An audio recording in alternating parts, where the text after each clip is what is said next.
انت لما دامي تكجل بانتين بده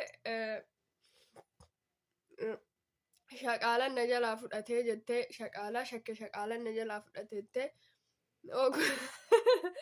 yoo shaqaalaa yaamanii gaafatanuu akkam paantiin uffanne baabaanuun beekatti.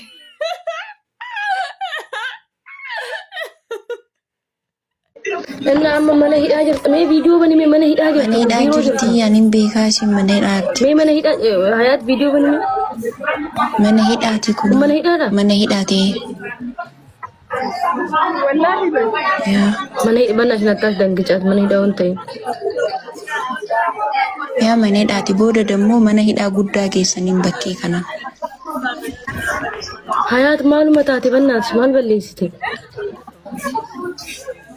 ሀረኔ ምንም ማውቀው ታሪክ የለም። እኔ እስር ቤት ነው እንደ ያመጣችኝ። እኔ የት እንደወሰደችኝ ራሱ አላውቅም። በቃ ሲነፍደን ቤቷል። እሺ ሎኬሽን ይሆ እርግ ሜ ለኮብሰ ከነት እሺ ለኮብሰ የቀበድ ለኮብሰ ከነ ሜ ለኮብሰ የቀበድ ድዋሸንጀ ማሊ በቲን ቀመጠ ዱባ ነምበር nama tokkorraa fuudhi lakkoo nama tokkorraa askarbitti nama tokkorraa bilbila fuudhi. ወላሂ ማል በሌስተ ምናምን nama dhiisi bannaan sun anjiraas ችግር ውስጥ ነው ጋር ሚዩት አድርጋቸው በእናትሽ ነው ብሎክ አድርጋቸው ሚዩት ይዙ mana madami irraa of eeguu mana madami akka tasaa ijoollee madami waraabuu warri waraabdanii asirra ijoollee madami postan jechuudha. Of eeggannoo cimaa godhaa rabbi sinaa eegu keessattuu suudiin xaaxaan beektu kan Dubaayii kun qallaaliidhaan. maal taate eessaan galaa jirta? Salaam alleen assalaamu alaykum. ወአለይኩም ሰላም Okay, eessa jirtaati Saawudii keessaa? ሪያዲን ድሮኝ Okay, amma dirree xayyaaraa jirta moo mana madaamiiti? ላማል መነ መዳሚ ብራማ መክተበ ናንጃ ናኒ ቢከነስ ደዩም ቤጉ Embaasii. Okay, ambaasii jirta. Ishii ati biyya galuu barbaadda moo madaamii sanirraa jijjiirrachuu barbaadda? Ano doona jijjiiramo doasnan fidino si jijjiiram malee biiroo sifinnaan jijjiirraa wayiitu hin jiru qaxxee dhiigalinaan jedhan warri biiroo ganama isiin immootu mana goddanyaati yaa si fida naan jennaan akkamikka ofiin ofirraa na ari'aa jirtu mana goddanyaa na fidda odoo rakkoon achinarra ga'ee biiroo waan beeku qabaa jennaan agar rakkoo kee eegaartaa minaamin naan jettan na rakkoo fee gubaadhee asittu aaree jedheen biiroo iyyuu harka ol keessaa qabaatas yoo jideemaa jedheen. Namitti bira bilbiltee waayifaan baniinii fi jetteen waayifaa abadan baniiniif bilbila keetiin bilbilii fi jetteen akkami oduu rakkoon tokko achinarra ga'ee namiidhanii bilbilatuu danda'a waayifaan baniiniif ka jettuun jedhee bakka biiroo mana fidii jedheen. Kazaan biiroo gosoota tokkoon na kennu. No, eega biiroo jiraatte si jijjiiruu hin danda'an jecha asii galee. No, jijjiirrachuu dandeette. Baaburee jawaazota jirti jawaazota. Basamaata kenniteetti. Okay, bakka eega jawaazota eega basmaa kennite bakka chawu nagayaan galuudha. Wallahi achi qabamtee jirti yer otoo caffartu shawaayyee tana ittimee dadhabee abbushaa gursee dadhabee mana isiiseeti.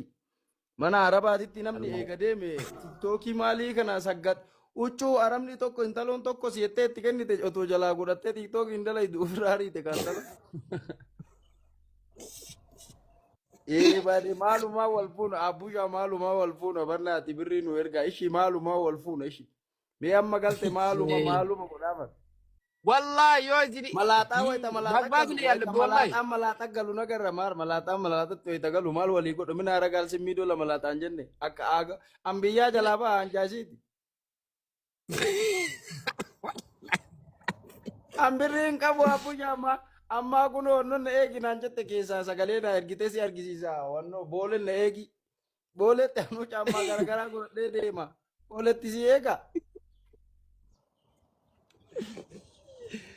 hay yaa jiru dara wallahi sila maaluma taatee qabamte bannaat Harree yaabbadhee biyyaa ba'a harree wayiin qaba warri ollaa kennaa harree abbaa jaamboo yaabbadhee biyyaa ba'a. yuutiya wallahi yuutiya no amma mana hidhaa keessatti si Kaina riani shayi so giddaraite moya zero akami narine Eebare jaartiti eebare jaartiti maaluma rabbina qabate abbusha. Hayuti wallahi lazim. Sorry wallahi. Sababa TikTok jedhan. Sorry hayuti wallahi lazim. Qashtiiti wallahi lazim. Indiita yaa jechifannat. Osoo nu gorsitu waban nu gorsaa Bar jechuudha. otoo ani hoo gorsee boo'ee haga ji'a torba jaaladheera. Ana yuube matee. Nama ji'a torba takkuun jaaladheeran durba. Isii bicha ji'a torba moo 8 jaaladheera. Tiktokii kanarraa boo'ee sababa isii tiktok irraa galeera na dabbare. Amma kuno wal fuuna isiillee batte jettee anillee asitti taffe jedhee wal fuuna jedhee aadaa isiin homaa argite otoo achitti saggattu gab jettee kun amma dhiise abo. Mabraati illee qabachuu mabraati illee badde mana kenna. Ani gooliin naggalee raafusha gooliin naggalchite. Rakeetiin maan hidhamiin harkuma maan kennin poolis xaabiyaan achiyyuu mana asii xaraa. Fookii Itoophiyaan taruuf poolis xaabiyaan achi. Warraa. Intala madaamii takka jala paantiin bade shaqaalan na jalaa fudhatee jettee shaqaalaa shakke shaqaalan na jalaa fudhatettee yoo shaqaalaa yaamanii gaafatanuu akkam paantiin uffanne baabaanuun beekatti. Mucattiin as gubbatti argaa jirtan tuni Maraattuu Arsii Asallaa jedhamti. Biyya turtee biyyattillee maraattuudha. Maraataa dhayitee qawwataa dhayitee dhiisisin baasuuf jedhaanii dhaqee na didde. Amaanu'een illee fidaa jennaan fiduu didanii indahum biyyaa baasanii. Biyya Suudii kana gaafa isii fidanii jedhan anatu si jalaa deema moo biyyatti deebita jennaan ati deemi malee ani hin deebi'u jette. Achiin mana madaamii kana keessaa wayita kaan mana gubbaa baatee dannaftii wayita kaan huccuu madaamiin miici jetteen godhattee sirbiti. Wayita kaan maxbaka keessatti distii dhiquu dhiiftee sirbiti. Gorsaa dhaqee na diddee jechuu abbootii jenne saahiba isii. Na didde. Namni nama dhaga'uu didu booddeen isaa badiidha. Nama gattaayiin dadhabde waan gattee isaatu itti dhufa. Akkasitti isiilleen kun amma kiraa siree madaamii irratti baatee sirbite. Maanno siree jaarsa madaamiitii fi madaamii gubbaa baate daansii kana oofte abboo irraa nayixedha.